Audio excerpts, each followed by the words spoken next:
Hello everyone, welcome back to our channel. तो कोटा कोटा का नाम सुनते ही हर एक एक्सपेरेंट के मन में आता है कि यार मैं भी वहां पर जाकर के पढ़ाई करूं, क्योंकि वहां पर one of the best teacher होते हैं, बहुत सारे स्टूडेंट होते हैं, बहुत अच्छा कंपटीशन होता है जो कि आप लोगों को दिखाया जाता है वेब सीरीज के थ्रू या फिर आपको बताया जाता है, लेकिन ये सच्चाई नहीं है। आज हम लोग एक इसकी डार्क साइड के बारे में बात करेंगे, डार्क रियलिटी के बारे में जो कि आप लोगों से छुपाई जाती है। तो अगर आप कोटा जा रहे हो तो उससे पहले वीडियो देखना या फिर अपने उस दोस्त के साथ में शेयर कर देना जो कि कोटा जाने वाला है। तो देखो, जब आप कोटा एंटर करते हो, आप कोटा जाते हो तो आपको बहुत बड़े बड़े होर्डिंग्स दिखेंगे। जैसे आप कोटा में एंटर करेंगे, लिखा होगा AIR1 AIR2, और एक स्टूडेंट वहां पे जाकर के उनको देख करके यही सोचता है कि यार अगले बार मेरी फोटो वहां पे होगी, मेरी AIR1 आने वाली है। एक बहुत बड़ा सपना लेकर के वो कोटा में एंटर करता है, और फिर इसके बाद में इसकी ये आंखों के ऊपर आपके लिए पर्दा डाला जाता है। जैसे कि हम चूहे को पकड़ने के लिए क्या करते हैं, रोटी का टुकड़ा डालते हैं ना, वैसे ही इनके लिए होर्डिंग्स काम करते हैं। जब आप देखते हो कि यार इस इंस्टीट्यूट से रैंक 1 आ रही है, तो आपके मन में आता है कि मेरा बेटा या फिर मेरी बेटी यहां पर पढ़ेगी, या फिर मैं यहां पर पढ़ूंगा तो मेरी भी रैंक आएगी। तो इससे क्या होता है कि आप उसकी तरफ चले जाते हो। इसको बहुत ही बखूबी इंस्टीट्यूट समझते हैं। तो ये क्या करते हैं कि जो भी टॉपर होता है उसको खरीदते हैं। एक्चुअली में इनके टॉपर्स वो होते ही नहीं है, ना वो इनकी कोचिंग से पढ़ने, वो कहीं और से पढ़ते हैं, और लास्ट टाइम के ऊपर आकर के ये उन्हें खरीद लेते हैं। 1 करोड़ रुपए देकर के उसको खरीद लेते हैं और उसका अपने पोस्टर में लगाते हैं, और उससे बहुत सारे बच्चों को वो अट्रैक्ट करते हैं। ये है इनकी सच्चाई। एंड अभी आपको एक रिसेंटली इसके बारे में बताता हूं कि एक स्टूडेंट था जिसने बहुत ही अच्छी रैंक स्कोर किया था, रैंक 3 स्कोर किया था आई थिंक। कि उसने क्या किया था, उसके स्टूडेंट का क्या किया गया था, 3 इंस्टीट्यूट ने कहा कि हमारे यहां पढ़ रहे हैं, हमारे यहां पढ़ रहे हैं, हमारे यहां पढ़ रहे हैं, और सभी ने उसके पोस्टर लगाए। तो कभी भी एक ऐसे इंस्टीट्यूट में मत जाना जिससे कि रैंक 1 आई हो। वो जरूरी नहीं है कि वो इंस्टीट्यूट अच्छा होगा, क्योंकि वो जो टॉपर है वो खरीदा हुआ भी हो सकता है।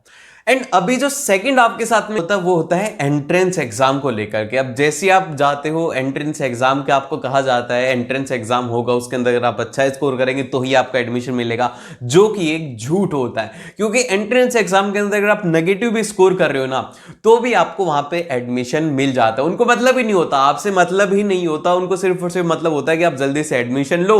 और एडमिशन जल्दी लेने के लिए वो क्या करते हैं, एक हुक और डालते हैं जिससे कि आप उनके पास में रह जाओ। वो होता है स्कॉलरशिप का भी एक इनका स्कैम है। क्लास 11th के अंदर जब आप एडमिशन लेंगे तो आपको स्कॉलरशिप ऑफर करेंगे 10%, 20%, 30%, जिससे कि आप जल्दी से इसमें एडमिशन ले लो। और क्लास 12th के अंदर वो स्कॉलरशिप आपको नहीं मिलते। तो आप जितना पैसा क्लास 11th में बताते हो, उससे ज्यादा आपका क्लास 12th के अंदर वहां पे लग जाता है। तो इसीलिए स्कॉलरशिप के चक्करों में या फिर एंट्रेंस एग्जाम के चक्करों में कोई एक ऐसे इंस्टीट्यूट में एडमिशन नहीं लेना है जिसके अंदर कि आपको लग रहा है कि यार इसमें ज्यादा मेरे को स्कॉलरशिप मिल रही है। नहीं, वो आपसे अगले साल वो पूरा पूरा वसूल कर लेंगे। एंड फिर जब आप कोटा आ जाते हो तो स्टार्टिंग का जो पहला हफ्ता होता है, फिर पहला महीना होता है ना, वो बहुत थोड़ा क्रूशियल होता है। उसमें क्या होता है कि जब आपके पेरेंट्स आपको छोड़ करके चले जाओगे, पहली बार आप अपने घर से दूर रहोगे 600-700 किलोमीटर एक अनजान सिटी के अंदर, जिसके अंदर कि आप किसी को जानते नहीं हो, तो वहां पे एक अजीब सा लगता है। अच्छे से आप उसमें सेट नहीं हो पाते हो, बहुत देर तक फोन पर बातें करते हो, तो ये होता है। और फिर इसके बाद में एक और इसी के बीच में जो स्कैम किया जाता है वो किया जाता है बैच सिस्टम को लेकर के। देखो, बैच सिस्टम यहाँ का बहुत ही बेकार सा है, क्योंकि देखो क्या होता है कि जो टॉप बैचेस होते हैं ना, उनके अंदर क्या होता है कि one of the best teacher होते हैं, उनको one of the best resources provide किए जाते हैं, क्योंकि उनको पता है कि ये स्टूडेंट हमें रैंक्स देंगे और रैंक से हमारा बिजनेस चलने वाला है। और वहीं पर ही जो एवरेज स्टूडेंट होते हैं उनके बैचेस होते हैं, लोअर बैचेस जो होते हैं, उनके अंदर इतने ज्यादा लो क्वालिटी के टीचर्स होते हैं। इनफैक्ट ऐसे टीचर्स होते हैं जिन्होंने कभी वो एग्जाम नहीं दिया होता, सिर्फ और सिर्फ एक नॉर्मल सी बीटेक किया होता है, और वो टीचर्स आप लोगों को पढ़ाते हैं। अब देखो, जिस टीचर ने वो एग्जाम नहीं दिया, जिस टीचर ने उस एग्जाम को क्रैक नहीं किया, वो आपको आकर के उसके बारे में बता रहा है। तो ये इसलिए थोड़ी दिया था आपने इतना सारा पैसा कि आपको उन टीचर से पढ़ना पड़ेगा। तो ये एक इनका बहुत ही एक अलग सिस्टम होता है। और इसी के साथ में जो बैच को डिसाइड करने के लिए एक बैच टेस्ट भी होता है, जैसे कि आपके टेस्ट वगैरह होते हैं। तो उन टेस्ट से क्या होता है कि ये डिसाइड करता है कि भैया क्यों पूरी पूरी फर्स्ट टेस्ट से लेकर के लास्ट तक क्यूमुलेटिव निकालेंगे, फिर उसके बाद में आपको बैच देंगे। और ऐसा ये शायद आई थिंक कि एक बार या 2 बार करते हैं, जिससे कि आपके बैच सफल होते हैं। अब बहुत सारे स्टूडेंट को लगता है कि यार मेरे टीचर अच्छा नहीं है, तो मैं क्या करता हूँ दूसरे बैच में जाकर के बैठने लग जाते हैं। अब उस बैच में कई बार चेकिंग हो जाती है, जिस वजह से स्टूडेंट को बाहर निकाल देते हैं, उसका वहां पे लॉस होने लग जाता है। तो ये किसकी सबसे बड़ी डाउन साइड है। और फिर इसके बाद में जो नेक्स्ट पॉइंट मैं आपको बता रहा हूं वो है यहां पर प्रैक्टिस टेस्ट, या फिर जो भी आप कहो रिव्यू टेस्ट, जो कि हर 2 हफ्ते में या 3 हफ्ते में होते हैं।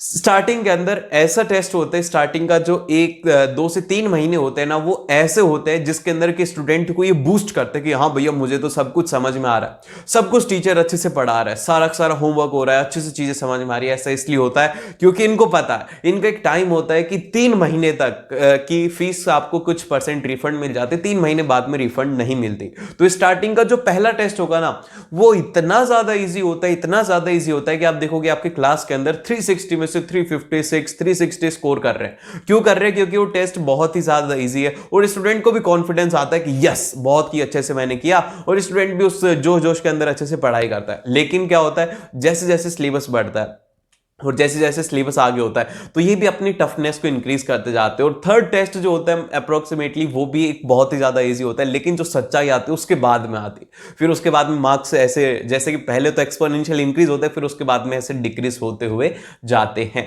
और फिर इसके बाद में बैचेस उसी से डिसाइड होते हैं, लोअर बैचेस, अपर बैचेस, ये सारा इसका सिस्टम रहता है। एंड एक जो स्टूडेंट के बीच में मिसकंसेप्शन रहता है वो ये है कि अगर कोटा जाएंगे तो ही हमारा सिलेक्शन होगा। ये सबसे बड़ा मिसकंसेप्शन है। देखो मैं आपको बताता हूं, देखो कोटा के अंदर, कोटा को पहले माना जाता था कि कोटा से सिलेक्शन होते हैं। अब ये टाइम था 90s का टाइम था, जिस टाइम के ऊपर बंसल क्लासेस बहुत ज्यादा चलती थी। बंसल सर उस टाइम पे पढ़ाते थे, तो बंसल क्लासेस का एंट्रेंस टेस्ट ही अपने आप में एक IIT के पेपर के जैसे माना जाता था। जिसने उसको क्लियर कर लिया मतलब 50% वो IITian बन चुका है, और उसी से यहां पर कोटा का नाम सभी लोग जानने लगे थे। और ऐसा कहा जाता था कि अगर 5 बच्चे सिलेक्ट हो रहे तो 4 बच्चे बंसल क्लासेस कोटा से ही थे, और बाकी के जो इंस्टीट्यूट थे इसके एंट्रेंस टेस्ट की प्रिपरेशन करवाते थे। लेकिन अब पूरा सिनेरियो चेंज हो चुका है। अब ऐसा नहीं है, अब बहुत सारे ऑनलाइन प्लेटफॉर्म्स भी आ गए हैं, ऑफलाइन भी आ गया है, तो आपको कोटा आने की जरूरत नहीं है। कोचिंग की बेसिकली आपको जरूरत रहेगी, इसलिए रहेगी क्योंकि देखो कोचिंग से आपका एक रूटीन बनेगा। कोचिंग से आपको रहेगा कि यार आपको हर दिन क्लास लेनी है, हर दिन उसका होमवर्क करना है, जो कि एक बहुत ही ज्यादा इंपॉर्टेंट होता है कंपटीशन एग्जाम के लिए। तो इसीलिए आपको क्या करना होगा, अपने आसपास के होम टाउन में देखिए कि कोई एक ऐसी कोचिंग हो जिससे कि आप ना जैसे पढ़ पाओ। तो कोटा आने की इतनी ज्यादा जरूरत नहीं है, उस कोचिंग का और एक ऑनलाइन कोर्सेज भी बहुत ही ज्यादा सस्ते हैं, तो उसका कॉम्बो आपको एक बहुत ही ज्यादा अच्छा रिजल्ट दे सकता है। तो इसीलिए कोटा से सिलेक्शन नहीं होता, ये अपने दिमाग से बात निकाल दो कि अगर कोटा जाएंगे तो ही हमारा सिलेक्शन होगा। अब बेसिकली अगर तुमने मन ही बना लिया कि मुझे तो कोटा जाना ही है, तो मैं तुम्हें एक बार थोड़ा एक्सपेंस के बारे में बता देता हूं कि कितना खर्चा तुम्हारा हो जाएगा 2 से 3 सालों के अंदर, कि जब तुम यहां पर कोटा के अंदर स्टडी करोगे। तो सबसे बड़ा और सबसे ज्यादा जो एक्सपेंस होता है वो होता है यहां पर कोचिंग फीस के ऊपर। अब देखो कोचिंग के लिए आप बहुत ही ज्यादा एक हाई फी पे करते हो, तो मैंने अभी जो रिसेंटली देखा था वो देखा था 1,80,000 है फीस, आई थिंक 11th के लिए, और फिर 12th के लिए भी इतना ही फीस है। और फिर इसके बाद में जो अगर आप एक नॉर्मल से लाइफ अगर मेंटेन करते हो, नॉर्मल रहना पसंद करते हो, तो भैया उसके लिए आपको कम से कम 1.5 लाख रुपए तो हॉस्टल वगैरह का लगेगा 1 साल का। तो 2 साल का हो जाएगा, यहाँ पे 3 लाख तो मिनिमम आपका लगेगा हॉस्टल वगैरह के रहने का।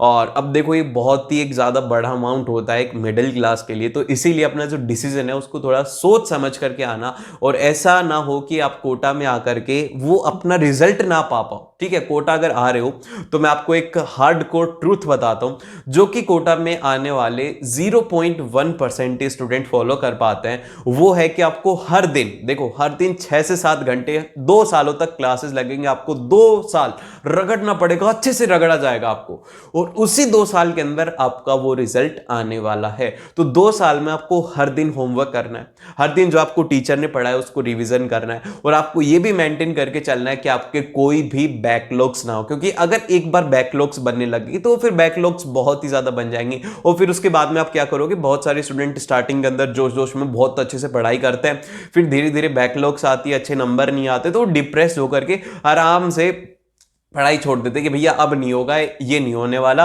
और जो सपना था ना स्टार्टिंग के अंदर कि हमें वो रैंकिंग चाहिए, वो धीरे धीरे हो जाता है कि यार बस मैं एक बार कोई 5-6 हज़ार के अंदर रैंक ले आऊं। फिर उसके बाद में धीरे धीरे जब आप बढ़ते हो क्लास 12th की तरफ, जब और पढ़ते हो, तो आपको लगता है कि यार ये तो छोड़ो, मैं आराम से एडवांस क्लियर कर लूँ, वही बड़ी बात है। फिर उसके बाद में मेंस क्लियर करने तक आ जाता है। और जब क्लास 12th खत्म होती है, जब तक तो बस ये होता है कि यार मैं बोर्ड्स को कर लूँ। तो कहां पर वो हमारा बड़ा सा सपना कि हमें स्कोर करनी है EIR 1, और वहां पे आ जाते हैं बोर्ड्स को क्लियर करने के लिए। ऐसा इसलिए होता है क्योंकि आप लोग जो 2 साल की जर्नी है ना, ये जैसे कि कछुआ चाल है। आप धीरे धीरे अपना काम करते रहो, हर दिन आपको अपना काम यहां पे आकर के करना होगा। और कोटा ऐसा नहीं है कि कोटा के अंदर आते ही जादू मंत्र कर दिया जाता है कि भैया जो स्वाहा तेरा सिलेक्शन हो गया। ऐसा नहीं होता, आपको मेंटेन रखना होगा यहां पर अपने डिसिप्लिन से। आपको बहुत ही ज्यादा अच्छे तरीके से पढ़ाई करनी है। एंड फाइनल कंक्लूजन यही निकलता है, अगर कोटा आ रहे हो तो ये मान करके चलना कि आपको बहुत ही ज़्यादा अच्छे तरीके से मेहनत करनी होगी, और डेफिनेटली आपका जो सपना है वो पूरा होगा। एंड इस वीडियो को अपने उस दोस्त के साथ में ज़रूर से शेयर करना जो कि कोटा जाने वाला है। And all the very best, मिलते हैं आप लोगों से अगली वीडियो में।